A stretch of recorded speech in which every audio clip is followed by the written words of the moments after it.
Welcome to Amped Up, a digital workshop over delivering and receiving feedback at a law firm. As reported by Bodles and originally stated by Stone, delivering a difficult message is like throwing a hand grenade. Coated with sugar, thrown hard or soft, a hand grenade is still going to do damage. Try as you may, there's no way to throw a hand grenade with tact or outrun the consequences. And keeping it to yourself is no better. Choosing not to deliver a difficult message is like hanging onto a hand grenade once you pulled the pin. The previous quote colorfully illustrates the intensity surrounding the delivery of a difficult message and/or negative feedback.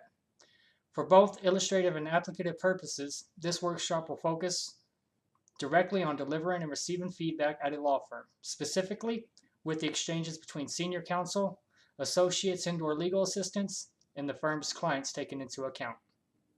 Before going too far along, please allow me to introduce the team. First, we have Jonathan Delgado, who's a senior marketing major and is currently employed at Enterprise Rent-A-Car as a manager in training. Second, we have Brock Williams, a senior majoring in marketing and management. Brock is employed by Robin Brothers Engagement Ring Store as an engagement specialist. Finally, we have myself, Stephen Webster. I am a junior majoring in economics, law and economics specialization, and currently employed with Reuben L. Hancock PC as a paralegal. Now that you know a little bit about each presenter, the aim of this workshop is to help the digital audience learn how to gracefully navigate through the murky, often muddied waters of delivering and receiving feedback in a law office by generally defining and discussing feedback and the common risk associated with it, providing examples and narratives about risk of delivering and receiving feedback, and implementing training solutions for senior counsel based on the research and review of literature and use of the risk negotiation cycle developed by Jeffrey Casing and Vincent Waldron. Pulling directly from Folk and Manny, Sussman and Sprouse states that in organizations, receiving bad news or negative information can be the first step towards improvement. But when the information is likely to be perceived as negative by the recipient, the process of delivering it can become problematic. As reported by Cannon and Witherspoon, a McKinsey & Company survey of over 12,000 managers throughout the world confirmed that managers were aware of the importance of feedback for learning and improving. Furthermore, managers consider candid and insightful feedback extremely important to their development. Sadly, at the same time, most do not believe their companies do a good job providing such feedback. In fact, a study by Kluger and Denisi showed that only a modest positive correlation between feedback and performance. More so, in 38% of the cases studied, feedback had a negative impact on performance.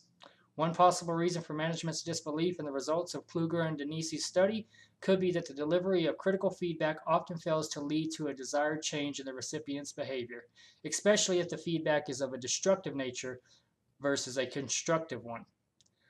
Bodles defines destructive feedback as the type that offers no hope or specific suggestions on how to improve performance and is associated with terms like vague, pessimistic, threatening, and untimely. Additionally, recipients of hurtful and/or destructive feedback sometimes retain hostile feelings towards the givers for years after the fact, and in extreme cases may even lash out in any combination of emotional, physical, or verbal abuse towards the giver. In contrast to destructive feedback, Bodles states that constructive feedback is described as being specific, supportive, problem-oriented, and timely. Unlike the difficulties of sharing negative feedback, which is intended to be corrective, most people are reasonably comfortable expressing positive feedback, or feedback that indicates no change is needed. For example, not too many senior counsels would find it difficult in complimenting an associate or a legal assistant on a job well done. But as the old saying goes, steel sharpens steel. With that in mind, senior counsel's focus should be on seeking what Cannon and Witherspoon termed as being actionable feedback, or feedback that produces both learning and tangible, appropriate results, such as increasing effectiveness and improving performance on the job.